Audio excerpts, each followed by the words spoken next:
Welcome back, listeners, to another episode of BizBlend, where business, leadership, and personal growth intersect.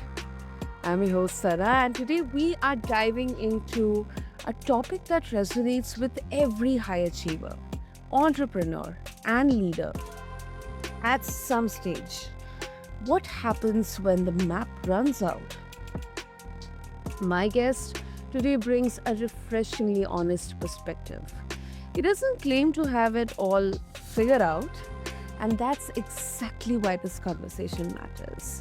Having walked alongside countless next generation leaders, he helps individuals answer three of the most challenging questions: Who am I? Where do I want to go? How do I get there?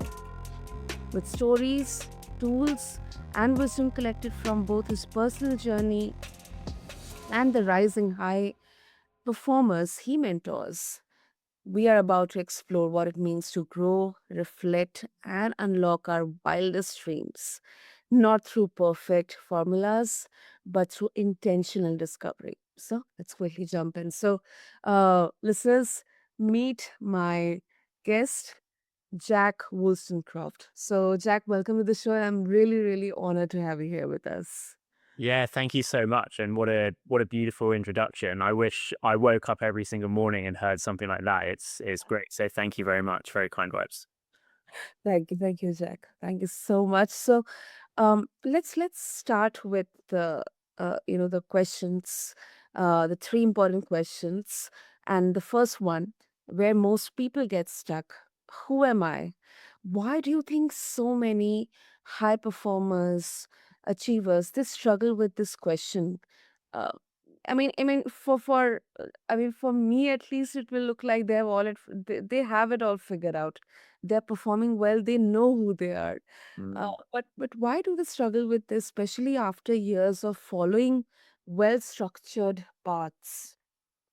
Yeah, thank you so much. And it's really clear for me that we have as human beings this progression of our lives, right? We're born, we have our parents, and then we become closer to our friends, and we have our teachers, and then we go to universities and we go to organizations. And all throughout these steps, we have a really prescribed and a really defined path of where we should be going, right? It's very normal for kids to often end up being in a similar industry to their parents for these kind of reasons, and it makes sense from a evolutionary perspective that we learn by copying what people around us do, and we do that throughout our teenage years, and we do that throughout our 20s, and we suddenly get to this point in our in our late 20s when we suddenly stop and look around and think, actually, no one really cares what I'm doing today. No one cares what I'm doing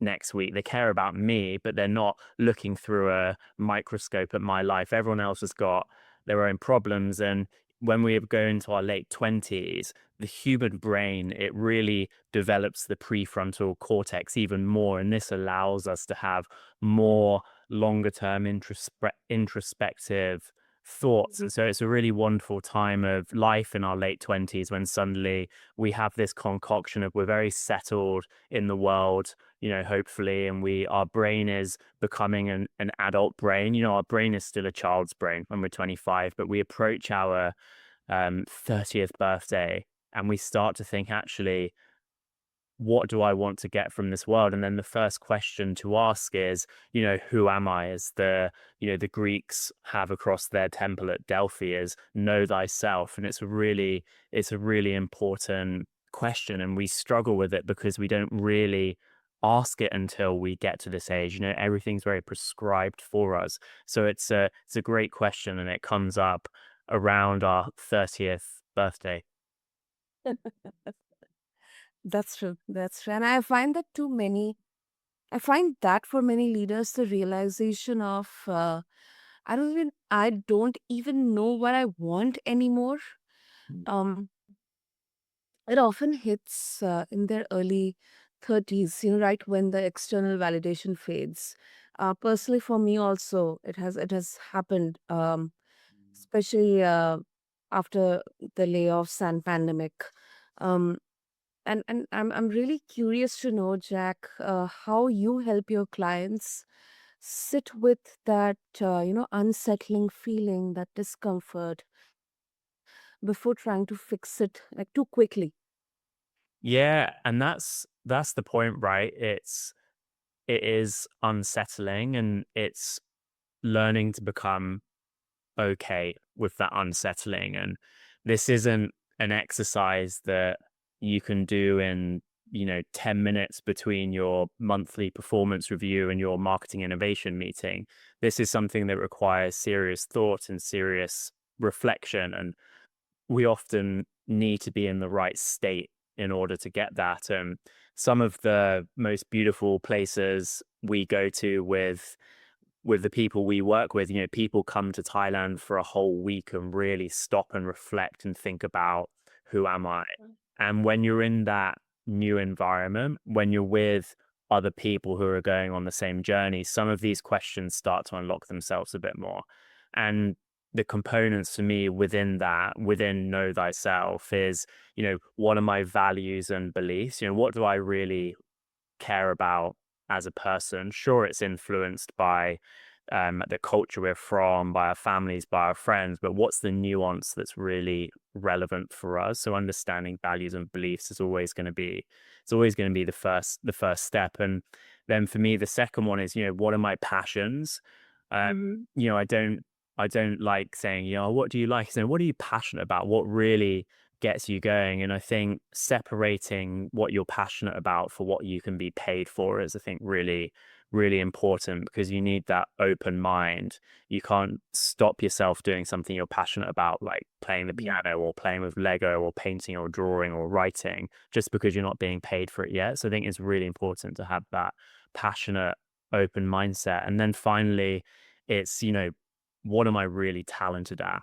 And I love talking about Will Gadara. So he founded 11 Madison Park, which was the world's best restaurant in 2017. It's in New York. He was the front of house, and he was partnered with an incredible chef. And he really wanted to change hospitality from white tablecloths and precision to just making people feel good in the restaurant. And one day he overheard a group of Europeans. They came to New York for some amazing food, and they went to all of these different restaurants, and they're at 11 Madison Park. It was the final stop on the trip, and he was helping to serve tables because it was a busy lunch service. And he overheard this table of Europeans talking, and they said, "Oh, we've had the best food imaginable on this trip, but Mhm. it's such a shame we didn't get to try a classic New York hot dog." There's ones that are served on the corner of the street, Yeah. the guy Uh-huh. in the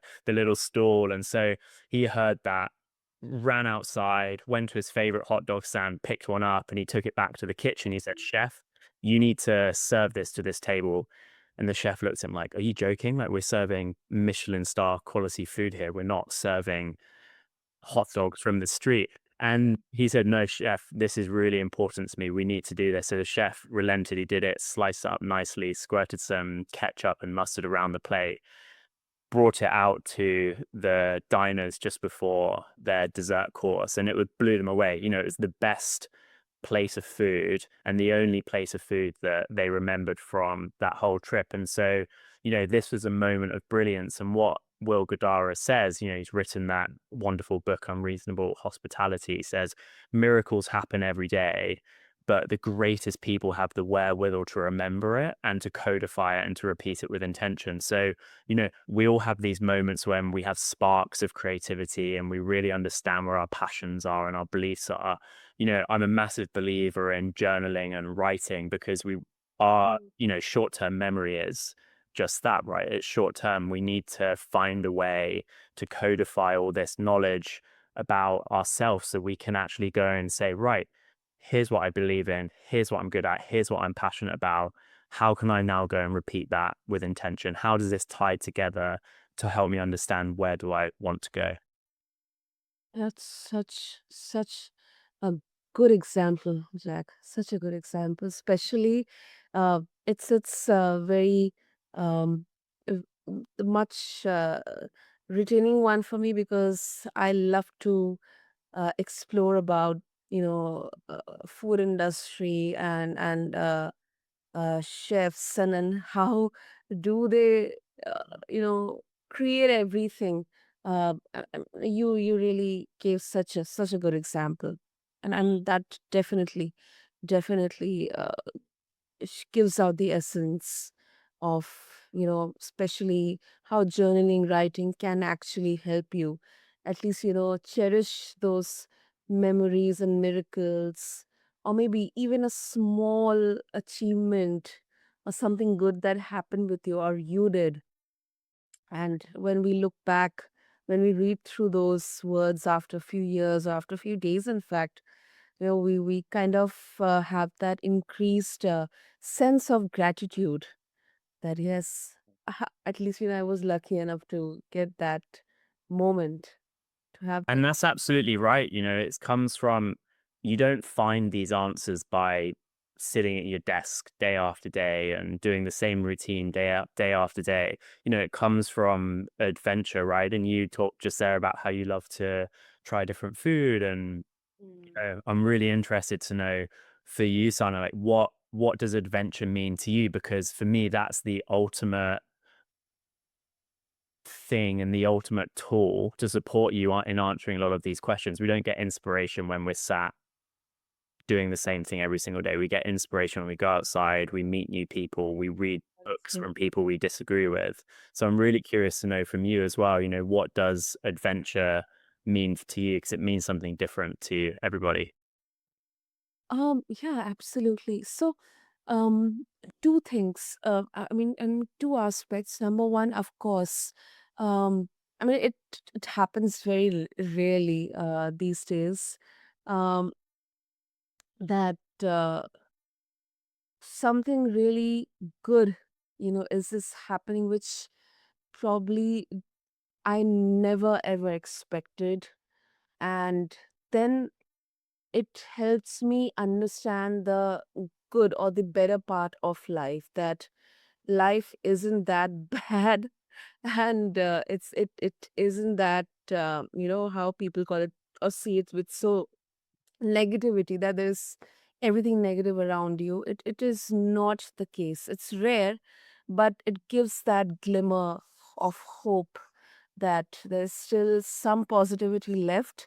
And before time runs out, I should definitely cherish the positive part of life. So that's the first thing. That's, to me, it's adventurous and it happens very rarely. Secondly, yeah, of course. I mean, meeting new people and learning from them, it gives once again that hope to me that I'm not doing everything wrong. I'm on the right path. It is just that I should be more um opening and welcoming to those challenges, those chances, those opportunities, and not be always having that negative sense that there's nothing left. This is what I'm going to do, and there's nothing left more for me.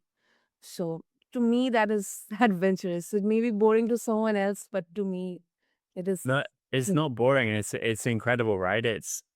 That's what it's all about. It's our life is immeasurably better than any king or queen or royalty or president that lived 30 plus years ago. Like, our life is really good, and we live in a really wonderful time in human history. I'm talking about us having this opportunity to talk on a podcast. Of course, there's people who are suffering at the moment, but for us that are fortunate enough to be doing what we're doing. And I love that you talked about hope, because hope requires action. It's, you can be optimistic, but you can also be hopeful. Hopeful is having the belief that your actions can make a difference. And like you said, surrounding yourself with people and wonderful relationships, Mhm. that's where we grow, right? We're a very social social animals, and that's where we get our inspiration. We get these different ideas about where we want to go in our life. That is true. That is true. That is true. Um, and Jack, you have worked with incredible young high performers, young and then high performers as well. So I'm really curious to know, um, have you noticed any kind of patterns in those who successfully unlock their wildest dream versus those who stay stuck? Is it like, they are very different, or maybe to some extent, they think the impossible to actually, unlock, or to actually, take action to achieve the wildest dream that they have? Yeah, great question, and you're right. I have the absolute privilege to work with, when I go into an organization, I'm working with the people that are already doing really well, and it's about how do we elevate them to become the future leaders of the business. So super privileged and fortunate to be able to spend my time with people who are looking at what's right with the world already. And some of the themes that I'm seeing across them, and I don't think this has changed throughout human history, but I think what's really relevant now is lots of them are amazing first principle thinkers. They're the first people to sit back and say, hang on, as soon as someone says, oh, but that's the way we've always done things, these Mhm. people are really eager to make change happen. They're deeply curious. They ask why, how's that done? And, a really cool part of first principle thinking is, breaking it down to its constituent parts, but it's having that deep curiosity for the source code. The greatest future leaders that I'm working with, they're deeply interested in the detail. Mhm. They're not interested in sound bites. They're not interested in what's the one sentence summary of this that I can get from ChatGPT or from Instagram Reels or whatever it is. It's that's inspiring, and that Mhm. unlocks new things. But in order to make change happen, they're deeply curious about the detail, and they go to the source code. They go right down to the nuts and bolts of the challenges, and it opens up a world of opportunities for them. I think that's one. It's that first principle thinking. The second one is, and I love this one at the moment, is they're really good at oscillating, and they oscillate between stress and rest because stress plus rest equals growth. I think in the 21st century we have the really incorrect definition of what stress is. We equate stress with anxiety, whereas stress is a much broader term than that. Going to the gym, you're putting stress on your body, and no one would really say that's a bad thing unless you're injuring yourself. Learning a new language, you're putting stress on your mind. Creating new relationships, if you're an introvert, you're putting stress on yourself that way. So they have a really confident relationship with what stress is, and they have this ability to oscillate back to rest. They know that no longer are you successful by being the first person in the office and the last person to leave and holding up a medal to say I only had 3 hours sleep last night. They understand the importance of their physical capacity. So sleeping well, eating well, looking after their mind and their emotions, whether that's through meditation, exercise, socializing, whatever works for them. And they understand that they need to constantly move between these states of stress and rest. So that's the second one. I'd love to just stop there and get your reflections before I keep going. Well, I know for the fact that, um, especially, when I'm traveling, or I get the opportunity to interact with anyone, especially who are in their 20s or 30s, um, I I really get surprised, especially, the ones who are in their 20s. I mean, I interacted with one, I mean, she just graduated out of her college, and um, for her, I mean, when we were interacting about what she is So she was traveling down to my city for an internship with a company, and I just asked her, what's your plan? What are you kind of how are you seeing your future? Her way, her I mean, it kind of looked like she's having it figured out. I mean, she is onto something, and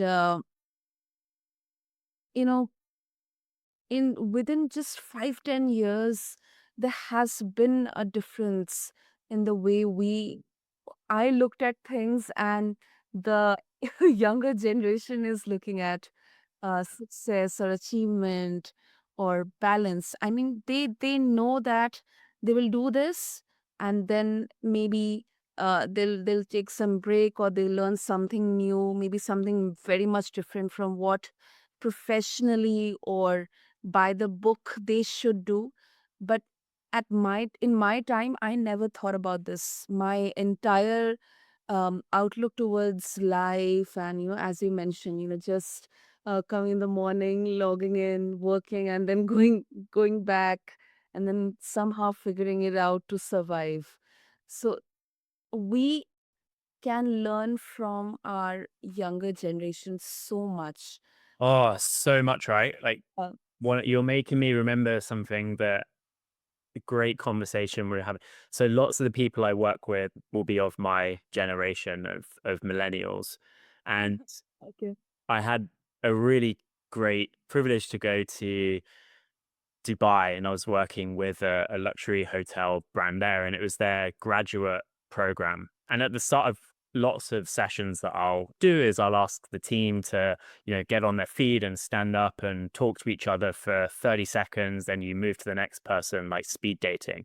And we'll say to them, what do you like on fire? What do you like at your absolute best? What do you like when things are just flowing amazingly well for you? And then they have a really quick discussion, move to the next person. It builds lots of energy. And the conversation always goes the same way in the group of millennials, where it's just sharing, this is what I'm like at my best. This is what it creates for myself. This is what it creates for the world. And when I was working with these graduates who were all Gen Z, Mhm. they had an insight that no one had ever shared before. And they said, well, look, fire has the potential to create, but it also has the potential to destroy. And that for me was just a light bulb moment that the generation that I'm from and above, it's typically me first, and then Mm. I'll help the world. Whereas, this new incredible generation are already thinking at a young age, what about everybody else? What impact do my actions have on the world? And I love that shift. And I think it's, that's where progress comes from. And I think we're, as a society, switching back through this new generation to more consciousness around how does this contribute to the world, as opposed to just how does this contribute to me and my narrow environment. Absolutely, absolutely, absolutely. Um, and I strongly believe that now, as a millennial, when I am going through, uh, or I'm going to face, quote unquote midlife crisis, and all the, um, you know, uh, aging discussions, one component has to be a non-negotiable, that I should be um, open, I should be mindful, I should be open to learning, even if it challenges my perception, my way of thinking. Because if I'm not able to update myself, Mhm. I'm definitely going to be behind. I'm definitely going to be behind. So that is one non-negotiable for me, which sometimes it kind of gives me that stress. No, I should be aware what's happening, sociologically, physiologically, psychologically, everywhere. And that's where I'm so thankful that I got this opportunity to uh, you know uh, meet so many people, not only from my country but outside the globally on podcast, because it really helps me to keep kind of myself abreast on what is new, what exactly is happening right now, how the world is going to look probably after a year or 2 years or maybe 5 or 10 years. Yeah. Yeah, that's what I. Absolutely. And like it goes back to that first principles thinking, right? In order for you to break down a problem to its constituent parts, which then allowed you to innovate and transform whatever you're working on, you need to have that deep understanding of what you're talking about. You need to understand kind of what's come before, what's coming next, for you then to synthesize and to make change. So I love that around the learning. And one of the biggest, probably the biggest thing once you've understood who you are, and then you talk about your wildest dreams and your visions and your goals for the future, is to say, great, you've got your goals, you know what you want to achieve in the next 1 year, next 2 years, next 3 years. Put it on the shelf, because what's important is, what are you going to do about it tomorrow? Well, okay, I've got a goal around learning, right? What's important for you tomorrow? What are you going to do tomorrow? How is that going to be built into a habit or a ritual for you to really be able to stick to it? And that's where so much of the work gets done, because it's where most people get unstuck. Many people are good at coming up with New Year's resolutions, but the really highest performers amongst us, they're the ones that are able to get up when it's cold, dark, and windy and rainy, and still go and do what they said they were going to do, even when they're bored, they're miserable, they don't want to do it. They just say, right, I had my plan of learning for 30 minutes this morning. I'm going to get up and do it. Not going to think about it. Um, yeah, so it's a really great step that I see leaders really working on. And answering your question around what are the traits of these next gen leaders, I'd say that is another one. It's that ability to turn aspirations into everyday actions. Yeah, absolutely. Wonderful, wonderful, Jack. And before we wrap up, any frameworks or daily practices you recommend to help someone who has clarity on who they are and where they want to go, but now they are thinking about how to do it, uh, to help them start moving towards those wild dreams. Yeah, absolutely.